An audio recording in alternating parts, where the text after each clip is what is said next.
BNP সেই meeting করলো গতকালকে প্রধান উপদেষ্টার সাথে এবং বের হয়ে এসে বলছে তারা একেবারেই অসন্তুষ্ট। এটাই রাজনীতির নিয়ম। উনি যদি সন্তুষ্টই হন তাহলে তার আলোচনা চলে না। এরপরে যদি এসে বাইরে এসে বলতেন আমি সন্তুষ্ট, তাহলে এরপরে আলোচনা কি? এটা পরিষ্কার অলওয়েজ অসন্তুষ্ট হবে। আসিফ নজরুল সাহেব আবার বলছেন যে অসন্তুষ্ট হওয়ার মতো কারণ মানে পরিবেশ মানে বিএনপিকে হ্যাপি দেখেছে। হ্যাঁ, তারা মনে হয়েছে অসন্তুষ্ট হয়নি। প্রশ্ন সেখানে নয়। প্রশ্ন হচ্ছে বর্তমান যে সরকারটা, এই সরকারটাকে ওনাদের যে বড় দল, সেই বড় দল কিভাবে দেখছে। অনেকগুলো ভাষণ ওনাদের কাছ থেকে আসছে। একটা ভাষণ আসছে এই সরকারের প্রাথমিকভাবে বিপ্লবী সরকার বলছে, ওনাদের দায়িত্বশীল নেতারা। আজকে আবার তারা বলতেছে এটা কোনো বিপ্লবী সরকার নয়, আবার এটাকে বলা হচ্ছে নির্বাচিত সরকার না। আমি যদি একটা সাধারণ ইয়েতে যাই, নির্বাচিত সরকার নয় মানে কি? সরাসরি ব্যালটে আপনি ভোট দেননি, কিন্তু সুপ্রিম কোর্টের একটা ফাইন্ডিংস দিয়ে তারপরে তারা বসছে এবং সেই সুপ্রিম কোর্টে পাঠাইছিল কে?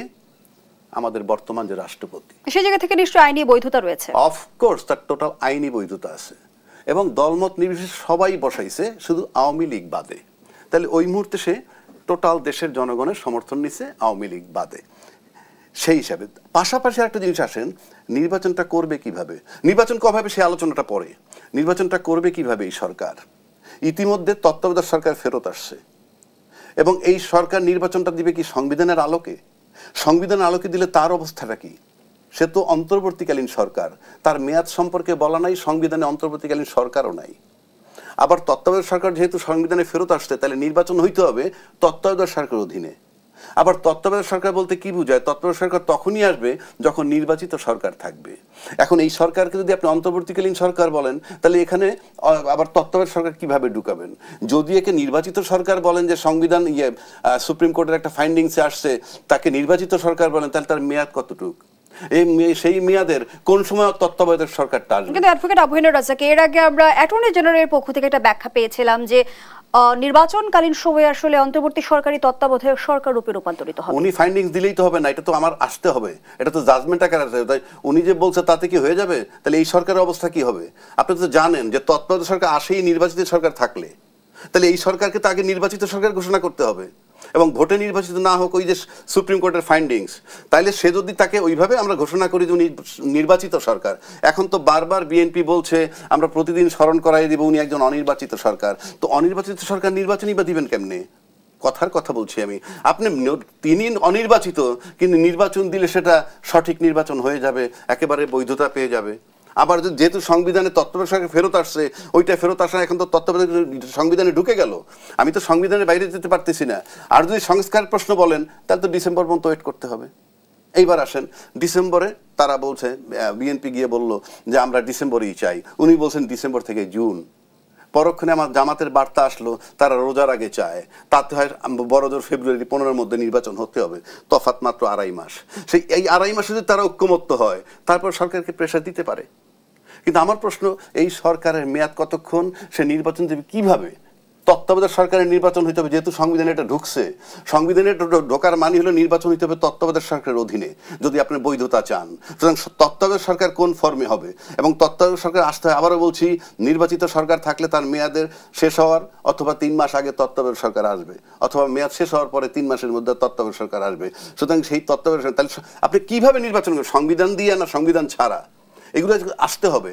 আমি যখন ডিসপিউট তৈরি করতেছি, আমাকে তো একেবারে সূক্ষ্মভাবে যাইতে হবে। তারপরে এই সরকার বারবার বলতেছে, মানে এই সরকার না, যারা নির্বাচনটা চাচ্ছেন, আমি 100% এই সরকার দেবতা না, এই সরকার প্রচুর ভুল করতেছে না যে তা না, কিন্তু দেবতাও না। কিন্তু আমার প্রশ্ন হচ্ছে যে সরকারকে আগে বৈধ বানাইতে হবে। যদি আমি তার কাছ থেকে যা নিব সেটা বৈধ হইতে হয়। সে যদি অবৈধ থাকে, তাহলে সে আমাকে যা দিবে সবই তো অবৈধ, তাহলে তাকে তো আগে বৈধ করতে হবে অ্যাজ পার ল। সুতরাং আমার সামনের নির্বাচনটা তত্ত্বাবধায়ক অধীনে, সেই কথাও বলেছে বড় রাজনৈতিক দলের পক্ষ থেকে। তাহলে সেই তত্ত্বাবধায়ক সরকারটা আসবে কিভাবে? আর তত্ত্বাবধায়ক আসতে হইলে নির্বাচিত সরকারের মাধ্যমে আসতে হবে। নির্বাচিত সরকার যেহেতু নাই, তাহলে এই সরকারকে নির্বাচিত ঘোষণা করেন, যেহেতু সুপ্রিম কোর্টের জাজমেন্ট দিছে এবং আমাদের বর্তমান প্রেসিডেন্ট তিনি এটাকে সুপ্রিম কোর্টে পাঠাইছেন। সুতরাং তারা যদি আপনি বৈধ সরকার বানাইয়ে দেন, তাহলে তার মেয়াদ কতক্ষণ সেটাও আপনাকে বলতে হবে। সবই তো সুপ্রিম কোর্ট সুতারে বসাই দিছে, বাকিটা দিবে কে? এটা এখন আমার কাছে মনে হয়, আমি ব্যক্তিগতভাবে মনে করি, যেহেতু জনগণ তো একটা ফ্যাক্টর, জনগণ কিন্তু একটা ভেক্টর। কেন জনগণ ভেক্টর আমি বলি, সারা দেশে যদি 100 জনগণ থাকে, আমি মনে করেন সারা দেশে জনগণ মাত্র 100 জনের মধ্যে 70 জন জনগণ পাবেন বিভিন্ন দলের সাথে সম্পৃক্ত, বাকি 30 জন কিন্তু বিভিন্ন দলের সাথে নাই। আমি নিশ্চিত করে বলতে পারি সেই 30 জন কিন্তু এই সরকারের সাথে আছে। তারপরে আসেন যে বাকি যে দলগুলো, তার ভিতরে কোন কোন দল বলতেছে যে প্রয়োজনীয় সময় দেওয়া হবে, সেখান থেকে আজকে সৈরা হিসাবে বলতেছে রোজার আগে নির্বাচন দিতে হবে। তো আমার কাছে মনে হয় সেটা তাদের উপর তারা একটা চাপও করতে পারে সরকারের উপরে, কারণ তাদের 3টা প্রবলেম রয়ে গেছে যারা বলছেন রমজানের আগে।